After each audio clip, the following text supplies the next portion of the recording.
इस पॉडकास्ट के माध्यम से सुनाई गई कहानियां अनुभवों की वास्तविकता का दावा नहीं करती है। पॉडकास्ट का उद्देश्य कहानियों के माध्यम से किसी भी तरह का अंधविश्वास फैलाना या अंधविश्वास को बढ़ावा देना नहीं है या किसी भी धर्म या संप्रदाय को ठेस पहुंचाना नहीं है। कहानियों का हेतु केवल मनोरंजन है। एक हॉस्पिटल पिछले 10 सालों से बंद पड़ा हुआ है। इस हॉस्पिटल के बंद होने का कारण यह बताते हैं कि 10 साल पहले इस हॉस्पिटल में डॉक्टर सागर रहा करते थे।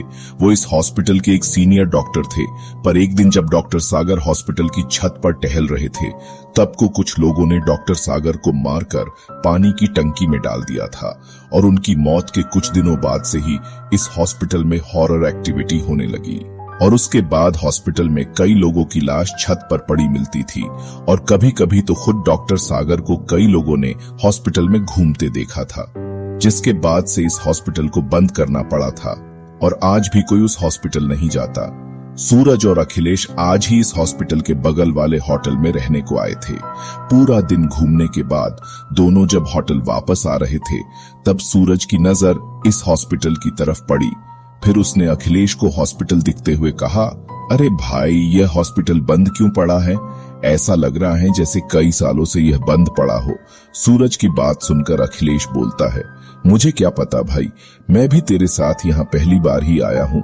यही सब बातें करते हुए दोनों अपने होटल में पहुंच जाते हैं और फिर वहां पहुंचते ही सूरज होटल के एक आदमी से पूछता है, अरे भैया, वो होटल के बगल वाला हॉस्पिटल बंद क्यों पड़ा है? सूरज की बात सुनकर वो आदमी बोलता है, क्योंकि भैया वो एक भूतिया हॉस्पिटल है, इस वजह से। उस आदमी की बात सुनकर फिर सूरज बोलता है, अरे भाई जी, मजाक मत करो और कुछ सही में पता हो तो बताओ। सूरज की ऐसी बातें सुनकर वो आदमी इस बार थोड़ा दांत पीसते हुए बोलता है, अगर मेरी बातों पर विश्वास नहीं तो खुद ही जाकर देख लो। इतना बोलकर वो आदमी वहां से चला जाता है। उसके जाते ही अखिलेश सूरज से बोलता है, अरे तू भी कहा इस पागल की बातों में आ रहा है? पर सूरज तो जैसे अब उस हॉस्पिटल में जाने का मन बना बैठा था, इसलिए वो अखिलेश से बोलता है, यार एक बार देख के आने में क्या जाता है, चल आज देख कर ही आते हैं वो आदमी सच बोल रहा था या झूठ। अखिलेश सूरज की ऐसी पागलों भरी बातें सुनकर सूरज को समझाते हुए बोलता है, तू पागल तो नहीं हो गया है, और वैसे भी हमें क्या मिलेगा उस आदमी को झूठा साबित करके। फिर सूरज एक बार और कोशिश करते हुए अखिलेश से बोलता है, भाई तुझे अपनी दोस्ती की कसम, तू मेरे साथ आज रात को उस हॉस्पिटल में चल रहा है बस। अखिलेश जानता था सूरज बहुत जिद्दी है और अब वो वहां जाकर ही मानेगा, इसलिए अखिलेश सूरज की बात मान जाता है और दोनों रात के 12 बजे उस हॉस्पिटल में जाने का प्लान बनाते हैं। फिर वो रात के 12 बजने का इंतजार करने लगते हैं और जैसे ही घड़ी में रात के 12 बजते हैं, दोनों उस हॉस्पिटल में जाने लगते हैं और वहां पहुंचकर हॉस्पिटल के गेट का ताला तोड़कर अंदर चले जाते हैं। अंदर जाने के बाद दोनों एक एक कर हॉस्पिटल में हर जगह देखने लगते हैं कि कुछ तो भूतिया हो, पर उन्हें सिवाय धूल के वहां कुछ नहीं दिखता। अभी अखिलेश सूरज से बोलता है, भाई मुझे तो इस हॉस्पिटल में कुछ भी भूतिया जैसा नहीं दिख रहा, चल यार अब होटल चलते हैं, फालतू का टाइम वेस्ट कर रहे हैं हम वहां।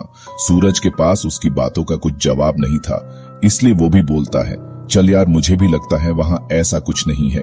इतना बोलकर दोनों बाहर जाने लगते हैं। तभी उनके पीछे से किसी की आवाज आती, कौन हो तुम लोग? आवाज सुनकर जैसे ही सूरज और अखिलेश अपने पीछे को मुड़े तो उनके होश उड़ गए और उनकी रगों में बहता खून जम सा गया, क्योंकि उन दोनों ने देखा उनके सामने एक बड़ा ही भयानक सा आदमी खड़ा था।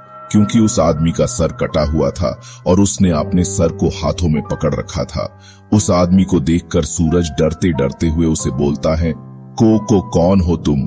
सूरज के इतना बोलते ही वो आदमी पहले तो जो सर उसे अपने हाथों में पकड़ रखा था, उसे उसने अपनी गर्दन पर रखा और अपनी भयानक आवाज में कहता है, मैं डॉक्टर सागर हूं और तुम मेरे पेशेंट।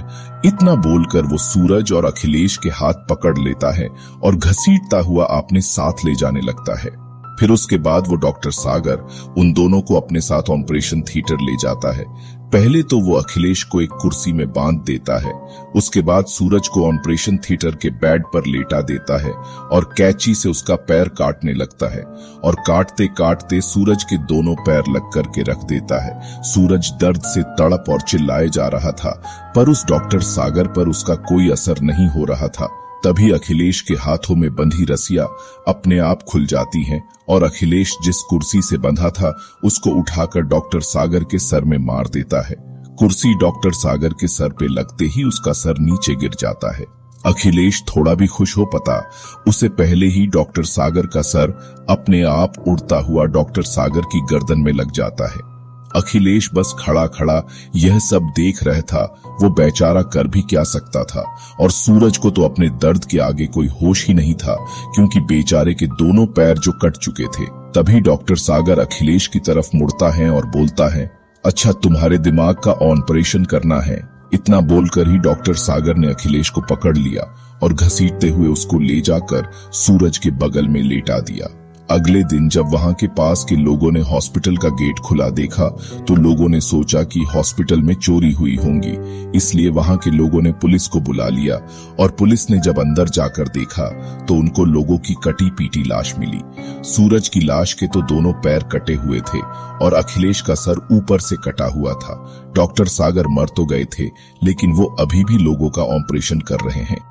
तो दोस्तों, आपको ये कहानी कैसे लगी मुझे कमेंट करके जरूर बताएं, और अगर आप ऐसे ही डरावनी कहानियां सुनना चाहते हैं तो प्लीज मेरे चैनल को लाइक, शेयर और सब्सक्राइब करें। तो चले मिलते हैं ऐसे ही किसी कहानी के साथ अगले एपिसोड में। तब तक के लिए धन्यवाद।